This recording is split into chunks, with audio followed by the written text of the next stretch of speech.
Welcome to Women on the Glow, a conversational, introspective look at the entrepreneurial journey of women in business. Through our dialogue, we will ask questions that provide a unique perspective to our audience. We will be talking to women in diverse fields, sometimes non-traditional, and those who have obtained heights that inspire our audience. Welcome to Women on the Glow. So our next person who I love to death, who honestly... Okay, I know how we met because it was just last year. So last year we started a Juneteenth event that we do in Greensboro with Piedmont Business Capital, and that's kind of like my little baby. Out of all of the events that I do at Piedmont Business Capital, Juneteenth is my baby. And, we called it Juneteenth, the color of commerce, because we wanted to be able to celebrate Black business, but also let people know historically why it's important that there's something other than the 4th of July. Why it's important that Juneteenth is here and that we had our own communities, but we also came from a background of slavery where we then had to make our own things, right? And so Gary McCants, I said, I need a speaker and I really want a woman. And he knows, I was going to ask for a woman anyway. Because I could have asked him, but I was just like, no, I need a woman. Can you give me somebody that's dynamic, that's really great? And he was like, let me think about it. And then he called me back and he said, Donna Jones. But let me call her and see if she's available first. And then I'm going to send you the contact information. So I said yes. And then he was like, yeah, she's available. And I was like, okay. And then she just gave a really great speech last year that I think really inspired and empowered people. And let me tell you, this is how when we talk about connectivity, this whole thing comes together because later on, then this year when we opened up Podbiz Studios and the Real Glow Getters studio, hey booze, when we did all of that, then I needed insurance. Now, I'm going to tell them the little... I had an issue with my insurance person who was taking almost 2 weeks to try to get me the insurance stuff that I needed because you can't go into a building without insurance, right? Nobody's letting you go in and rent an office without insurance. So I was frustrated because it had delayed me from being able to get in from when I wanted to. So I called Donna. Okay, I need you to understand this was a Friday when I called Donna. I was like, listen, I really need to get into this building because I got the stuff I need to put in. I have all the rest of this. They won't let me in until I get the insurance. So Donna was like, oh, hold up, what you need? And I sent her all the information. Donna quoted that thing up, honey. And then the next thing, when I'm telling you before 5 o'clock, I had my insurance quote and everything sent. And I was like, yes. And she took my money, which I was happy to give her because you got to give her the money, right? But it was one of those things where I'm just like, why can't customer service be like that everywhere? Why can't it be so easy to say, I need this, if you provide this thing, that you can get me the thing that I need in a short amount of time and I don't have to go through the rigmarole. So that's my introduction to Donna, just to let you know, you need a quote. Okay, you better tell her that you need a quote and she will get you in wherever you need to be. And I think that to me was one of those things where I don't know if you felt like you went above and beyond, but I felt like you went above and beyond. Thanks. So I'm in love with you too. Okay, just FYI. I love you too, girl. So now that I've given them that whole little spiel, tell them who you are and what you do. Yes, well, I'm Donna Jones. I actually own a State Farm agency here in Winston. And just a little bit about my background. I'm probably a little bit of a unicorn. I actually have a degree in insurance, and my major was a business degree, and my major was insurance. So, I'm first generation college, and all I knew is you go to college to get a job. That's all I knew. And my sister and cousin were the first two to go, and my sister was unemployed when she graduated, and she was bitter. Ooh. So all I thought is, I got to major in something where I come out with a job. Listen. So I thought I was going to be an accountant. And I took accounting in high school, and I'm not going to be an accountant. I didn't like that either. So then I did a tour of Howard. My family didn't have a whole lot of money, but I had one application fee that I was going to pay $25 for, and that was to Howard. And my information went to Carolina. I would have gone to Carolina, but Howard just pulled me. Don't look at these people. We don't even know if they're Carolina fans like that. I know. Is somebody I know a one Carolina of them. fan? Oh, okay. All right. My friend, who's like my brother from another mother, he's a Carolina guy. Oh, okay. So that's why you look like that. Okay. Yeah, that's why. Because I was like, I went to Elon, so I don't care about none of that. Yeah. That's why I went there. We got a football team, but it's not. It's not what everybody else. Okay, let me stop. I love Elon. Yeah. But Phoenix. yeah, so my guidance counselor said, I'm just going to apply to Howard. So they let me off for the day to go visit. I'd already applied, and they told me about this insurance program. And I thought, okay. And they told me that 98% of their graduates are employed. Well, my mission was to get a job. And they get internships every summer. And then the graduate came in, and they had money for me to go to school. And I said, well, this looks like it's going to be my major.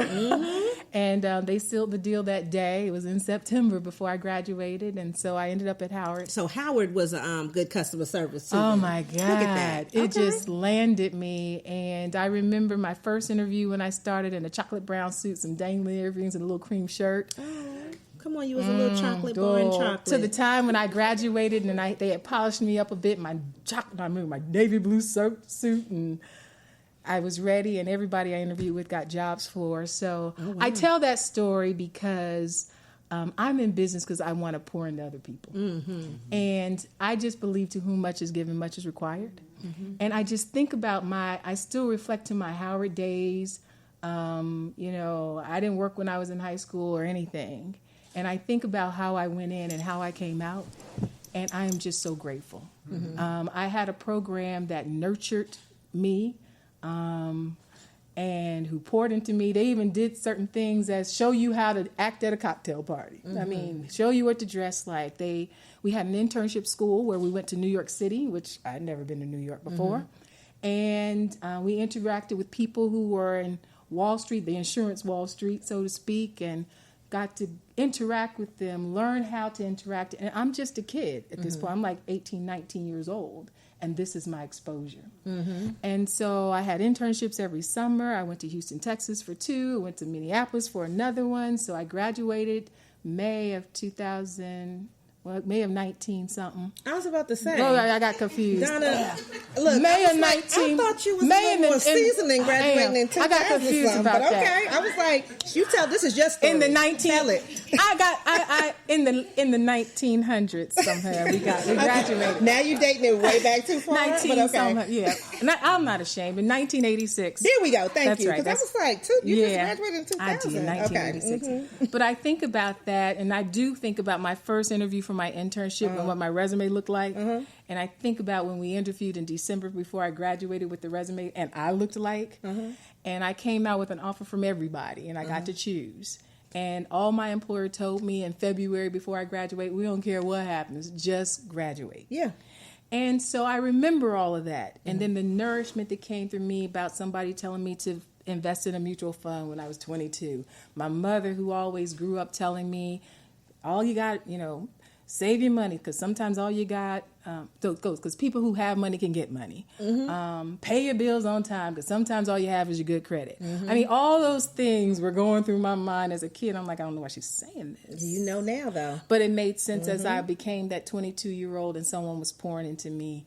And everywhere I've been, someone has poured into me. And I've just been very grateful. How I got to Winston-Salem after 9/11, I worked in New Jersey. And from where I worked, you could see the Twin Towers in New York City. And so we saw the smoke. And I remember that morning, it was what I call a beautiful California sky. No clouds, beautiful blue, perfect weather. And I'm going into work. And that morning, I went in a little late. And I could hear the radio. And they said a plane just hit one of the Twin Towers. I thought, wow, it must have been a little crop duster. Had to get off course. Just really didn't think much of it. Got to the office, mind you, we were Twin Cities in New Jersey, and we were on the 15th floor. So I'm going up to the 15th floor, the mailman's coming out, they just hit the Pentagon, and I felt like I was moving in slow motion. One young woman said, we're the Twin Towers in New Jersey, I'm leaving. So I'm walking through, and I'm in human resources at this point.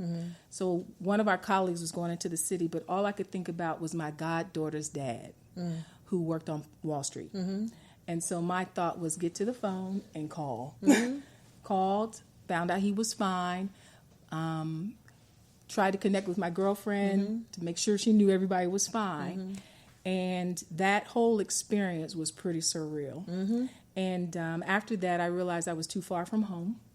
and I needed to get closer to my family because bridges and tunnels were shut down. Oh, definitely. Yeah, I remember that because my family's in New York, so I was calling and trying to get through and making sure everybody was what they needed to be, and it was a while before I got through to certain people. So I understood that for sure. And I remember where I was down here. I was getting my hair done, actually. I mean, which is not I did change the tone of the story that she was just telling, but I was at the beauty salon and I heard the thing on, and they had the TV on, and I was just like, what? Yeah. And we were like, turn that up. And then all of a sudden you saw it, and it was like just devastating. And then you're trying to, figure out how you're going to do things. But then that transitioned you to be down here to come back to North the Carolina. South. Yeah. Yes. And the thing that had me stay, I mean, I got to Winston. I was trying to go to Charlotte or Jacksonville, Florida. I just ended up in Winston. And so I like, okay, I can live anywhere. But moving forward with my story, I moved my family here, and I was the primary caregiver for my dad. And when he passed away, the funeral home said, Donna, do you need any chairs? I'm like, no, we're not from here. Nobody really knows us. Little did I know we did need chairs at my home. And the community poured into me, so that when I opened my agency, that was the thing that I told the people that were going to be my customers is, this is my home, because there was a time that it poured into me and I just want to pour back into it. So one of the reasons I started my agency was because I used to work in pharma, and in 2008 or so, people were losing their minds a little bit because they were losing their money. It was crazy in 2000. And I used to do financial workshops. It started me doing financial workshops because the more prepared you are, the better you can handle those crises. And so State Farm at the time was, and I used to work for State Farm many moons ago, was getting into financial services for women. And so I thought, well, that's a space that I kind of want to play. But I really ignored it, kind of. I didn't even, it just hit me for a minute and then I left it. Then I transitioned out of corporate America. I got my little package out, and I decided I didn't know what I was going to do, and that all that came back to me again. And then I Googled something, and State Farm popped. It was like, okay. And then it kept happening. As it turns out, the sales leader for the area was someone I'd worked with before many years ago, and the rest is kind of history. What is because I don't know the answer to this, and maybe you do, but I do not see that many black women with insurance agencies. So I don't know if it's some statistics that you know, or if there's something, even if you could give us metrics, like as far as the triad goes for that. Well, just like the banking industry, insurance is a very conservative industry, and it's pretty much male-dominated. What you do see now is a bit of a trend where you do see more women in general doing it, but it's still pretty male-dominated. Even in our area, it's pretty male-dominated. You're starting to see a little bit more diversity, even just in terms of ethnicity, but it's still... It's still male dominated, and but women we're getting in there, and I think that what we know is most of the small businesses that are being opened by women, of course, and in particular, women of color are opening the majority of them. So I guess the way to have more female business owners is for people to do business with female business owners. Exactly. Because at the end of the day, if we're not getting the business, we can't stay viable enough to grow and to outpace our male counterparts. So at the end, it's really still it's an economic issue. So then my question would be, because this would then go and be a little bit broader in general for what you're saying. If you're talking to women business owners, what do we need to do to make people... And I know my answer, but to make people want to spend money with us so we can grow our businesses? I think, first of all, your infrastructure has to be in place. For a customer service organization like mine, it's really important that we provide service because we're not selling something tangible. It becomes tangible when there's a loss because your car is broken and needs to be fixed. But if that does not happen, we're selling then just a service. So really thinking about infrastructure. I in my previous life, I'm a project manager too. So systems and all are real important to me. It's your thing, right? That's your systems, yeah. Just a little bit. I just kind of like, I like things to flow through. But you also have to have people that can help work those systems. And that becomes a real challenge, really having And I think every small business owner, or even really corporate America right now, is experiencing really just the workforce. It's a challenge with the workforce sometimes. I'm getting them excited about all those pieces to get done. But I think that's important. I think also having the financial resources is really important, because you really cannot fuel any of that without the financial resources. Yeah, and I get to a point where I tell them, I said, you're going to get to